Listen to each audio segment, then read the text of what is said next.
let's say that you have a cake and you're having a birthday party. You gotta cut that cake and share it with all your friends, right? So let's say that you cut your cake in half, you cut it in half again, you cut it in half again. Let's keep going. You cut it in half and half and half and half and half. Is there an endpoint to this? Right? Is there some kind of cake particle that you can't cut through? I mean, that's kind of silly, right? But now we know that cakes are made of molecules. And those molecules are made of atoms. Atoms. They're the basic building blocks of all of matter. So everything that you can touch, everything that you can feel, I mean, even things that you can't feel, like the air, those are all made of atoms as well. So let's talk about them. Atoms are made out of three main components. They've got electrons, protons, and neutrons. Really simple, right? Just these three things. But these three things make up all of matter.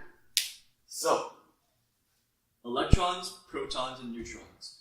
The electrons, first of all, let's represent the electron as this dot.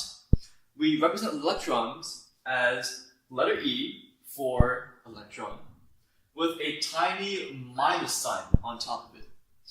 And then this electron is whizzing around, it's whizzing around a nucleus. Now, these electrons and these nuclei are tiny.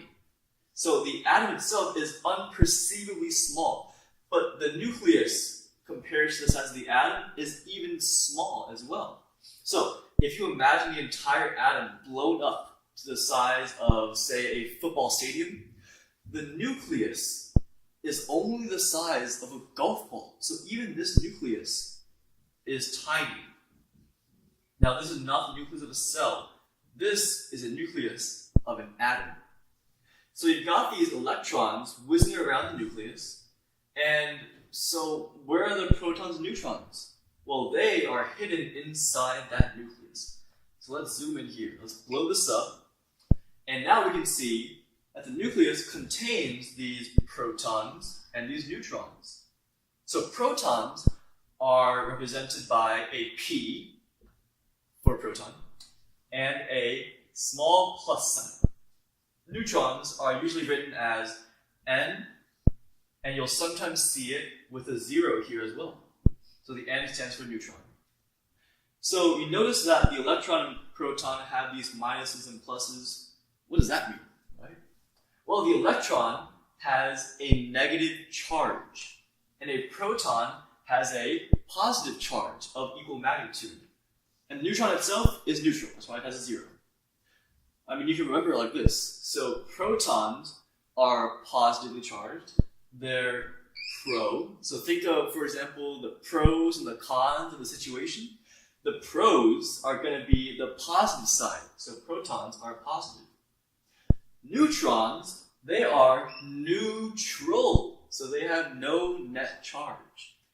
Electrons are just what's left, so they are negatively charged. Protons are positively charged, and neutrons have no net charge. So, now let's talk about the periodic table. So, the periodic table lists all the types of atoms. What do I mean by types of atoms? Well, an atom can have different number of protons. So, if it has one proton, we call that a hydrogen atom. That's what defines a hydrogen atom, represented here by this H. If we had, say, for example, 6 protons, we would call that a carbon atom, because that's how it's defined. The number of protons defines the element, and you can find all that on a periodic table. Now, this number down here, the number of protons, we call that the atomic number. So this down here is the atomic number. And the letters are just letter designations that we call the elements. So the H is for hydrogen, the C is for carbon. And that's all they are, right? They're just atoms that have different numbers of protons and maybe other neutrons and electrons. So now we know what protons do. They define the element. What do neutrons do? So let's take, for example, the carbon atom. we've got 6 protons. 1, 2, 3, 4, 5, 6.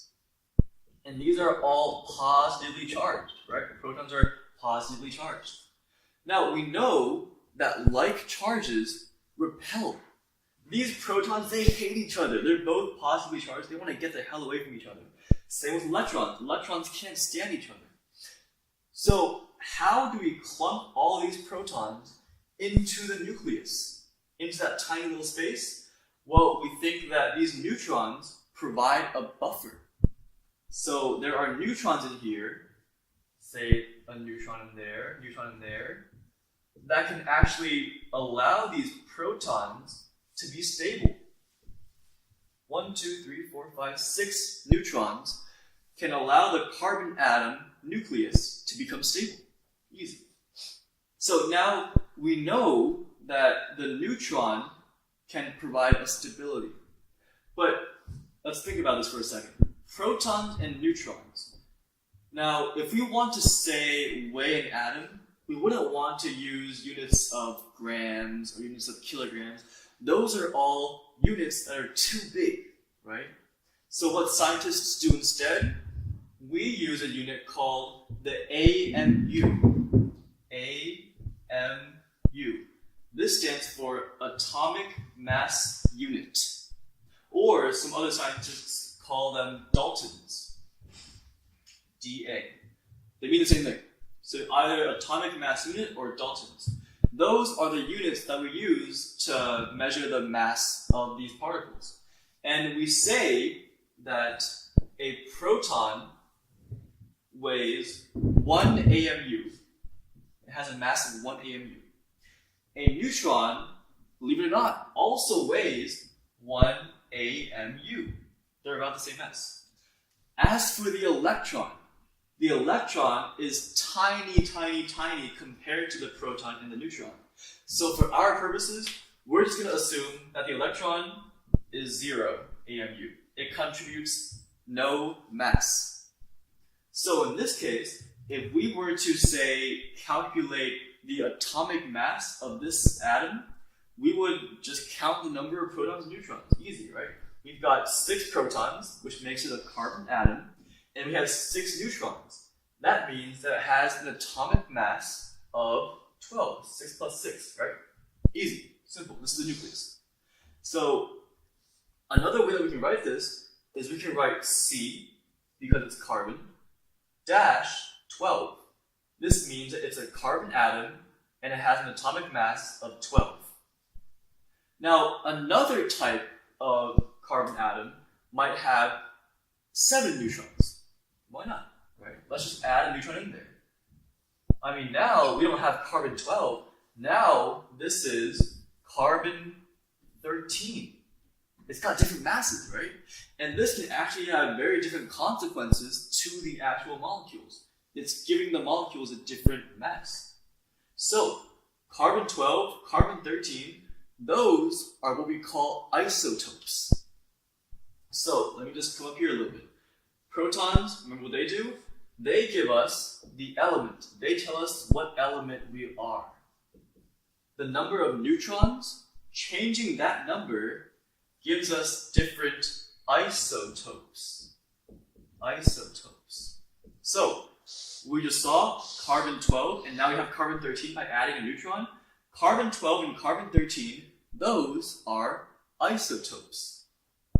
So we know what protons and neutrons do now. What about electrons? They don't contribute mass in our purposes. So let's look at what they do. We know that electrons orbit the nucleus in a certain way, in certain shapes. But let's see, right? Assuming that we have a neutral carbon atom, then we would need how many electrons? Remember, protons are positively charged.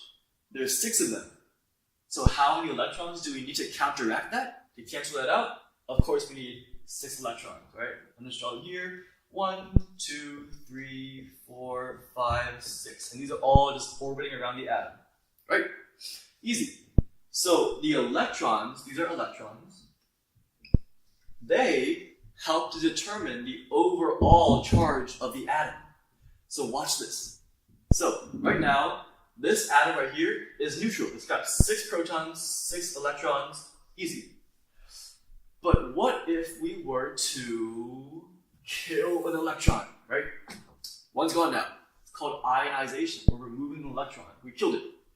Now we have 6 protons, 6 plus, and 1, 2, 3, 4, 5 electrons.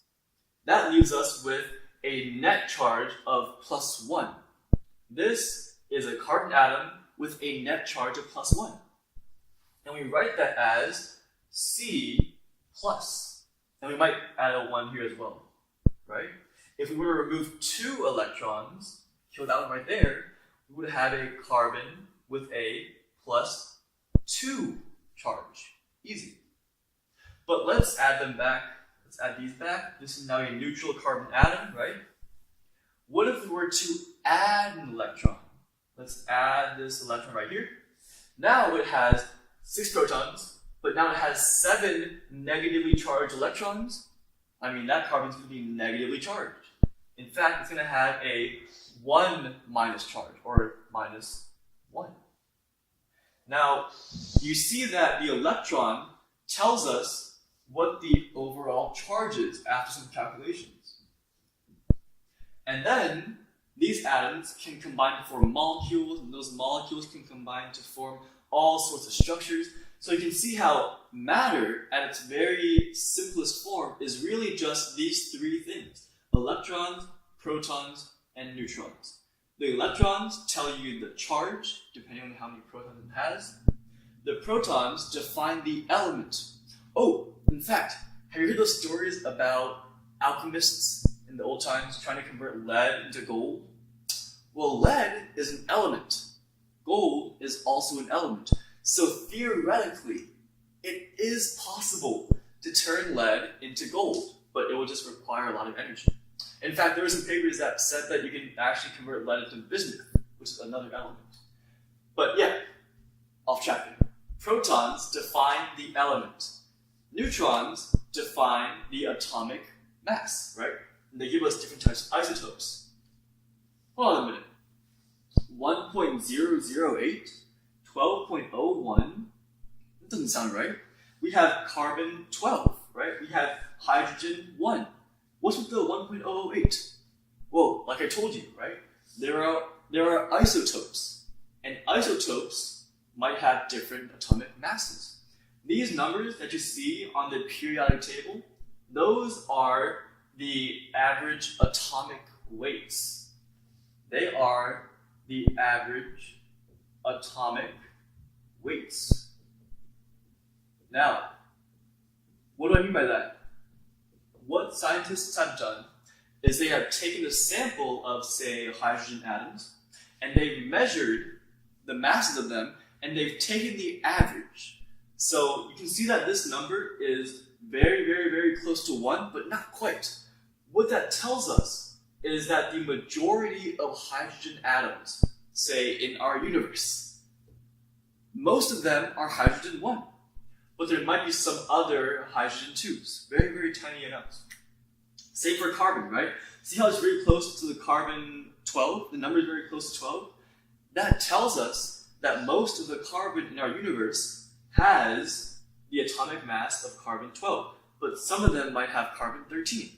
This is just the average atomic weight of all the stable isotopes. So I hope that that was helpful for you guys. If you have any questions or comments, leave them down below. Thank you very much.